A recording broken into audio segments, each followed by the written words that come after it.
क्या होता है जब वह इंसान जिस पर आप अपनी आंखें बंद करके भरोसा करते हैं वही आपकी जिंदगी का सबसे बड़ा खौफ बन जाए? क्या आप सोच सकते हैं कि देश की सुरक्षा की कसम खाने वाला एक सफेद और बेदाग वर्दी पहनने वाला रक्षक अपने ही बुने हुए झूठ के जाल में फंसकर किसी की जान का दुश्मन बन सकता है? क्या एक आम सा दिखने वाला घर, एक साधारण सा फ्रिज अपने अंदर कोई ऐसा राज छिपा सकता है जिसे देखकर अच्छे अच्छे के पसीने छूट जाए? प्यार, धोखा, पैसों का लालच और फिर एक ऐसा भयानक कदम जिसने पूरे शहर की रातों की नींद उड़ा दी। आज की कहानी सिर्फ एक अपराध की फाइल नहीं है, बल्कि इंसानी दिमाग के उस अंधेरे और खौफनाक कोने की कहानी है जहां इंसान अपनी इज्जत और अपनी लालच को बचाने के लिए हैवानियत की सारी हदें पार कर देता है। 29 मार्च 2026 का वह दिन था जब आंध्र प्रदेश के एक बेहद खूबसूरत और शांत शहर विशाखापट्टनम ने एक ऐसी खौफनाक वारदात देखी जिसकी गूंज और जिसका डर सालों तक लोगों के दिलों में बसा रहेगा। समंदर की शांत लहरों के लिए मशहूर इस शहर के गाजुवाका इलाके का एलबी नगर, वहां का कृति एनक्लेव और उसका फ्लैट नंबर 102 यह जगह इस पूरी कहानी का वह केंद्र है जहां एक प्रेम कहानी ने एक बहुत ही भयानक और खूनी मोड़ लिया। लेकिन इस फ्लैट के बंद दरवाजों तक पहुंचने से पहले हमें इस कहानी के दोनों मुख्य किरदारों की जिंदगी के पन्नों को गहराई से पलटना होगा, उनकी जड़ों और उनकी मानसिकताओं को समझना होगा ताकि हम जान सकें कि एक साधारण सी लगने वाली कहानी इतनी खौफनाक कहानी कैसे बन गई। इस कहानी का पहला किरदार है चिंताड़ा रविंद्र। उसकी उम्र 29 से 35 साल के बीच रही होगी। रविंद्र मूल रूप से आंध्र प्रदेश के विजयनगरम जिले के राजम इलाके का रहने वाला था। राजम जैसे छोटे और ग्रामीण परिवेश से निकलकर भारतीय नौसेना यानी इंडियन नेवी में टेक्नीशियन या पीटी ऑफिसर के पद तक पहुंचना कोई छोटी या मामूली बात नहीं होती। हमारे देश के मध्यम वर्गीय और ग्रामीण परिवारों में सरकारी नौकरी और वह भी नौसेना की नौकरी को एक बहुत बड़ा मुकाम माना जाता है। आप खुद सोचिए, रविंद्र के माता पिता ने न जाने कितने समझौते किए होंगे, कितनी रातें जगकर अपने बेटे के सुनहरे भविष्य के सपने बुने होंगे। गांव में पंचायत से लेकर पड़ोसियों तक हर कोई रविंद्र की मिसाल देता होगा कि देखो लड़का कैसे गांव से निकलकर देश की सेवा कर रहा है। विशाखापट्टनम के आईएनएस डेगा में उसकी तैनाती हुई थी। नौसेना की वह सफेद वर्दी सिर्फ सूत का कपड़ा नहीं था, वह सम्मान, रुतबे और ईमानदारी और भरोसे का सबसे बड़ा प्रतीक था। रविंद्र को इस वर्दी की ताकत बहुत अच्छी तरीके से पता थी।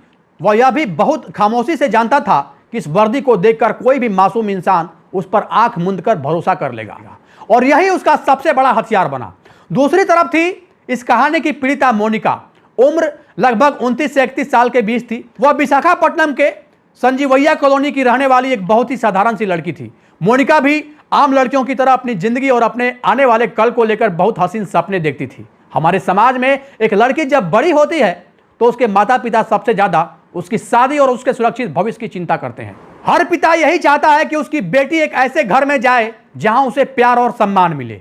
मोनिका के परिवार ने भी उसे बहुत लाड़ प्यार से पाला था। उसे एक ऐसे साथी की तलाश थी जो उसका जीवन भर साथ निभाए, उसे समझे, सम्मान दे और जिसके साथ वह एक खुशहाल और सुरक्षित परिवार बसा सके। वह अपनी जिंदगी में ठहराव चाहती थी। वक्त था साल 2021 का। यह वह दौर था जब दुनिया पूरी तरह से डिजिटल हो चुकी थी। लोग अपनी भागदौड़ भरी जिंदगी में जीवन साथी या एक अच्छा दोस्त तलाशने के लिए डेटिंग ऐप्स का सहारा लेने लगे। मोनिका और रविंद्र की पहली मुलाकात भी एक ऐसे ही डेटिंग ऐप मिंगल पर हुई। शुरुआत में यह सिर्फ एक आम सी बातचीत थी, लेकिन रविंद्र ने बहुत ही चतुराई और चालाकी से अपनी उस नौसेना अधिकारी वाली छवि का इस्तेमाल किया। मनोविज्ञान कहता है कि जब एक लड़की को यह पता चलता है कि सामने वाला व्यक्ति देश की रक्षा कर रहा है तो उसके मन में उस व्यक्ति के लिए अपने आप एक सम्मान और एक बहुत गहरी सुरक्षा की भावना पैदा हो जाती है। मोनिका भी उस सफेद वर्दी के रुतबे और रविंद्र की चिकनी चुपड़ी और मीठी बातों के जाल में उलझती चली गई। धीरे धीरे यह ऑनलाइन बातचीत, फोन कॉल्स और फिर मुलाकातों में बदल गई। दोनों विशाखापट्टनम की खूबसूरत और चौड़ी सड़कों पर, पार्कों और सिनेमा घरों में मिलने लगे। उनका यह रिश्ता सिर्फ एक दोस्ती तक सीमित नहीं रहा, बल्कि यह आगे बढ़कर गहरे प्यार में बदल गया। यह कोई चंद दिनों का या महीनों का आकर्षण नहीं था। यह रिश्ता करीब 3 से 5 साल तक चला। साल 2021 से 26 तक का यह लंबा सफर उन्होंने एक साथ तय किया था। जो दोस्त और जानने वाले उन्हें एक साथ देखते वे उन्हें एक पावर कपल कहते। दोनों साथ में बहुत खुश नजर आते और ऐसा लगता था कि वे एक दूसरे के लिए ही बने हैं। रविंद्र ने मोनिका को एक बहुत ही खूबसूरत और मजबूत सपना दिखाया और वो था शादी का। एक ऐसा सपना जिसमें दोनों का एक छोटा सा घर होगा, बच्चे होंगे और जिंदगी भर का एक अटूट साथ होगा। मोनिका ने रविंद्र के हर वादों को, उसकी हर बात को पत्थर की लकीर मान लिया था। उसने रविंद्र पर इतना अंधा भरोसा किया, अपना तन मन और अपना सारा जमा पूंजी उस रिश्ते पर पूरी तरीके से निछावर कर दी। उसे लगा कि अब उसका भविष्य पूरी तरह से सुरक्षित हाथों में है। लेकिन कहते हैं ना कि इंसान के चेहरे के पीछे एक और चेहरा होता है। रविंद्र के मन में कुछ और ही खौफनाक खेल चल रहा था। वह एक साथ दो बिल्कुल अलग अलग जिंदगियां जी रहा था और बहुत ही सफाई से झूठ का एक पहाड़ खड़ा कर रहा था।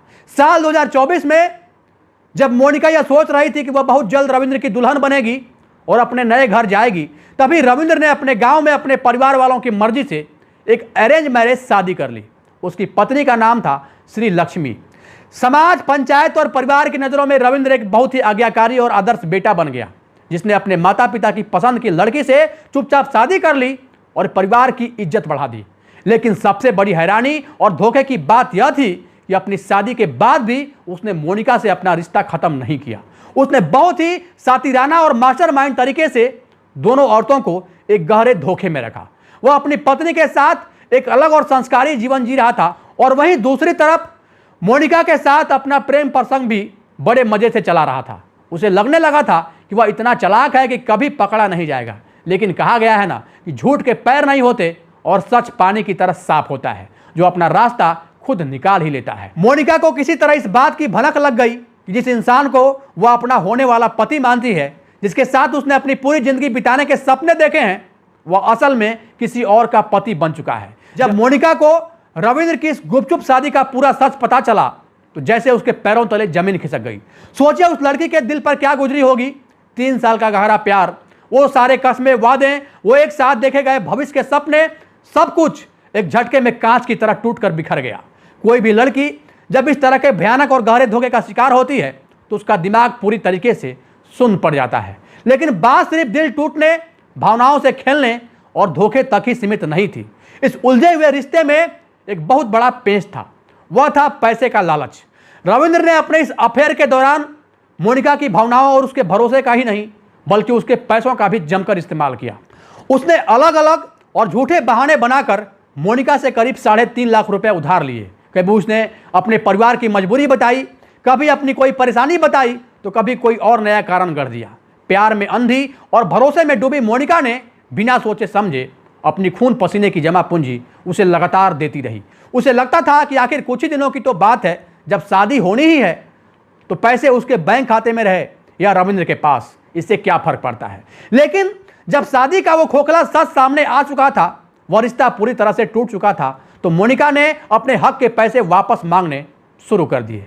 यह उसका हक था, उसकी मेहनत की कमाई थी और यहीं से इस कहानी ने एक बहुत ही खतरनाक और डरावना मोड़ शुरू किया। जब मोनिका ने अपने पैसे वापस मांगे तो रविंद्र टाल मटोल करने लगा। वह कभी आज का वादा करता, कभी कल का बहाना बनाता। धीरे धीरे उसका असली और लालची चेहरा मोनिका के सामने पूरी तरह से बेनकाब होने लगा। मोनिका अब टूट चुकी थी, लेकिन वह अपने हक के लिए लड़ने को तैयार थी। उसने रविंद्र को एक सीधी और साफ धमकी दी। उसने कहा, अगर तुमने मेरे पैसे वापस नहीं किए और मुझे इसी तरह धोखे देते रहे तो मैं तुम्हारी पत्नी श्री लक्ष्मी को सब कुछ बता दूंगी।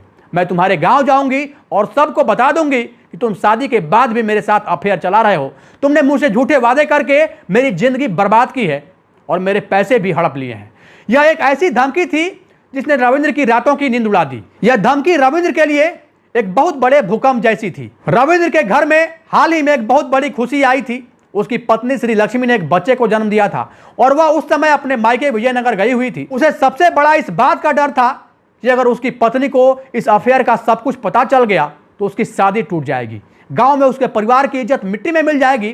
पंचायत बैठेगी, लोग बातें बनाएंगे, उसके माता पिता समाज में मुंह दिखाने लायक नहीं रहेंगे। और सिर्फ इतना ही नहीं, अगर यह मामला पुलिस या अदालत में पहुंच गया तो नौसेना में उसकी वह इज्जतदार और रुतबे वाली नौकरी हमेशा के लिए चली जाएगी, जिस पर उसे इतना घमंड था।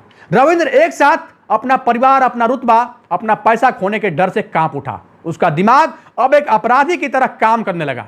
लेकिन अपनी गलती सुधारने, माफी मांगने और पैसे वापस लौटाकर मामला सुलझाने के बजाय रविंद्र के डर से भरे दिमाग ने एक बहुत ही खौफनाक और शैतानी दरिंदगी भरा रास्ता चुना। उसने सोचा कि अगर मोनिका जिंदा रहेगी तो वह उसकी झूठी और दोहरी जिंदगी के लिए हमेशा एक बहुत बड़ा खतरा बनी रहेगी। वह आज नहीं तो कल उसका भंडाफोड़ जरूर कर देगी। इसलिए उसने एक भयानक और रूह कपा देने वाली साजिश रची। उसने तय किया कि वह हमेशा के लिए उस आवाज को ही खामोश कर देगा जो उसके काले राज खोल सकती थी। पुलिस जांच में यह बात भी सामने आई कि रविंद्र ने इस खौफनाक साजिश की प्लानिंग बहुत पहले से शुरू कर दी थी। उसने इंटरनेट के जरिए ऑनलाइन एक बहुत ही धारदार हथियार मंगाया था। यह इस बात का सबसे बड़ा और साफ सबूत है कि यह कोई गुस्से में अचानक उठाया गया या कोई हादसा नहीं था, बल्कि एक बहुत सोची समझी ठंडे दिमाग से रची गई एक खौफनाक और निर्मम साजिश थी। फिर आया वह मनहूस दिन जिसने सब कुछ बदल कर रख दिया। 29 मार्च 2026 दिन रविवार, रविंद्र ने बहुत ही चालाकी और मीठी बातों से मोनिका को फोन किया और उसे अपने गाजुआका वाले उसी किराए के फ्लैट पर बुलाया। उसने मोनिका को यह झांसा दिया होगा कि वह बैठकर शांति से बात करना चाहता है या शायद पैसे लौटाने का ही बहाना बनाया होगा। मोनिका, जो शायद अब भी कहीं ना कहीं यह उम्मीद कर रही होगी कि उसे उसके पैसे मिल जाएंगे, वह घर से निकल पड़ी। उसने अपने घर वालों को सिर्फ इतना बताया कि वह किसी काम से बाहर जा रही है। उस मासूम को इस बात का बिल्कुल भी अंदाजा नहीं था कि वह जिस दरवाजे से बाहर कदम रख रही है वहां अब इस जिंदगी में कभी वापस लौटकर दोबारा नहीं आ पाएगी। दोपहर के वक्त मोनिका रविंद्र के उस फ्लैट नंबर 102 में पहुंची। घर के अंदर जाते ही और दरवाजा बंद होते ही दोनों के बीच पैसों और उस रिश्तों के कड़वे सच को लेकर बहुत बड़ी और तीखी बहस शुरू हो गई। मोनिका अपने पैसे वापस मांग रही थी और अपनी बात पर पूरी तरह से अड़ी हुई थी कि उसे अब और कोई झूठ नहीं सुनना। रविंद्र उसे समझाने की, डराने की या चुप कराने की कोशिश लगातार करता रहा। शाम ढलते ढलते यह झगड़ा अपने चरम पर पहुंच गया। बंद दरवाजे के पीछे चल रही इस खौफनाक बहस का अंजाम इतना भयानक और क्रूर होगा यह किसी ने सपने में भी सोचा नहीं था। बातों ही बातों में रविंद्र का डर, उसका घमंड और उसका गुस्सा उसके सिर पर इस कदर हावी हो गया कि इंसानियत पूरी तरह से मर गई। उसने मोनिका पर हमला कर दिया। बंद कमरे में एक खौफनाक सन्नाटा छाने से पहले एक बहुत ही भारी और जानलेवा संघर्ष हुआ होगा। एक ऐसी लड़की जो कुछ समय पहले तक उस इंसान को अपनी जान से ज्यादा प्यार करती थी, आज उसी के हाथों, उसी के सामने अपनी जान की भीख मांग रही होगी। लेकिन रविंद्र की आंखों पर उस वक्त सिर्फ अपना परिवार बचाने, अपनी झूठी इज्जत बचाने और अपने राज को दफन करने का भूत सवार था। उसने मोनिका की सांसें हमेशा के लिए उसी बंद कमरे के अंदर पूरी तरीके से रोक दी। जब मोनिका का बेजान शरीर जमीन पर गिरा तो रविंद्र को एक पल के लिए लगा होगा कि उसने अपनी जिंदगी की सबसे बड़ी समस्या को हमेशा के लिए खत्म कर दिया है। लेकिन असल में उसकी सबसे बड़ी और खौफनाक सजा की शुरुआत तो यहीं से हुई। हत्या के बाद जो हुआ वह इंसानियत को शर्मसार करने वाला और किसी भी आम इंसान की सोच से बहुत परे था। एक इंसान की जान लेने के बाद उसके वजूद को मिटाना और उसके सबूतों को गायब करना सबसे खौफनाक काम होता है। रविंद्र ने अपना जुर्म छिपाने के लिए क्रूरता की सारी हदें पार कर दी। उसने अपनी ही प्रेमिका के बेजान शरीर के साथ वो सलूक किया जिसे सोचकर ही किसी की रूह कांप जाए। उसने सबूतों को इस तरह से अलग अलग बांटकर ठिकाने लगाया ताकि पुलिस कभी पूरी सच्चाई तक पहुंच न सके। कुछ सबूतों को उसने अपने ही घर के फ्रिज में एक गहरे राज की तरह कैद कर दिया, मानो वह कोई मामूली सी चीज हो।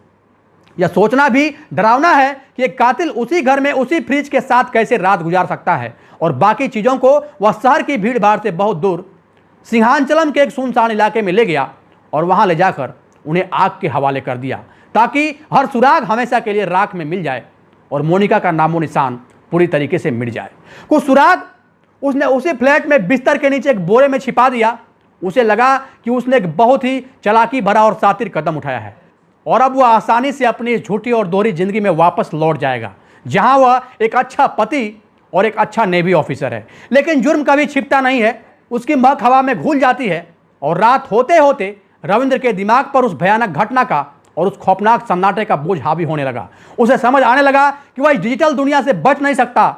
उसे पता था कि मोनिका के घर वाले जब उसके घर न लौटने पर परेशान होकर पुलिस में गुमशुदगी की रिपोर्ट दर्ज कराएंगे तो पुलिस सबसे पहले मोनिका की कॉल डिटेल्स और उसके फोन की लोकेशन चेक करेगी और वह आखिरी लोकेशन रविंद्र का ही वह गाजुआका वाला फ्लैट होगा। उसका सारा खेल हमेशा के लिए ताश के पत्तों की तरफ बिखरने वाला था। वह बुरी तरह से घबरा गया और पसीने से तरतर हो गया। इसी घबराहट और खौफ में उसने अपने एक बहुत ही करीबी दोस्त को फोन किया। उसे रोते हुए पूरी सच्चाई बता दी। उस दोस्त ने जो सलाह दी वह बिल्कुल सही और प्रैक्टिकल थी। उसने रविंद्र से कहा कि अब तुम किसी भी कीमत पर कानून के लंबे हाथ से बच नहीं सकते। यह मोबाइल का जमाना है, कॉल रिकॉर्ड, आखिरी लोकेशन, इंटरनेट हिस्ट्री, हर जगह तुम्हारे खिलाफ पक्के सबूत हैं।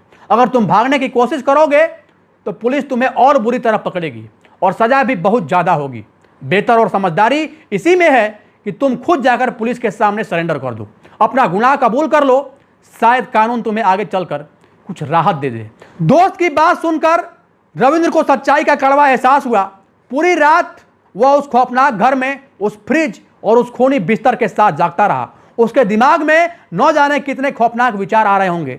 अगली सुबह 30 मार्च 2026 सोमवार का दिन रविंद्र बहुत ही भारी कदमों से पुलिस स्टेशन की सीढ़ियां चढ़ा। पुलिस स्टेशन के अंदर जाकर जब उसने ड्यूटी पर मौजूद अधिकारियों को बताया कि उसने एक लड़की का कत्ल किया है और सबूत उसके घर में है, तो शुरुआत में तो पुलिस को भी यकीन नहीं हुआ कि नौसेना का एक ऑफिसर ऐसा कर सकता है। लेकिन जब रविंद्र ने पूरी खौफनाक कहानी विस्तार से बताई तो पूरे पुलिस स्टेशन में सन्नाटा छा गया। पुलिस तुरंत हरकत में आई।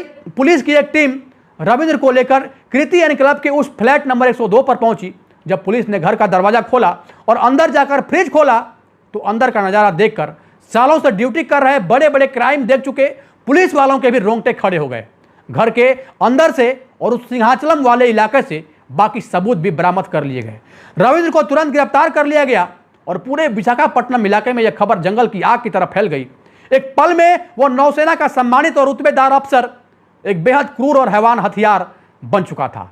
सोशल मीडिया और अखबार पत्रों के माध्यम से जैसे ही इस बात की पुष्टि हुई, जिसके कानों तक इस खबर की गूंज गई, सब लोग ये सोचने पर मजबूर हो गए कि आखिरकार एक नौसेना अधिकारी ऐसा कैसे कर सकता है। अब यह खबर न सिर्फ आंध्र प्रदेश के विशाखापट्टनम बल्कि पूरे देश में सुर्खियां बन गई। जब हम इस पूरी दर्दनाक घटना को गहराई से देखते हैं तो समझ आता है कि यह सिर्फ एक कत्ल का मामला नहीं था, यह समाज के उस दोहरे चेहरे को भी दिखाता है जहां एक इंसान अपनी झूठी इज्जत, अपनी रुतबेदार नौकरी और अपने लालच को बचाने के लिए किसी की हंसती खेलती जिंदगी खत्म करने से भी पीछे नहीं हटता।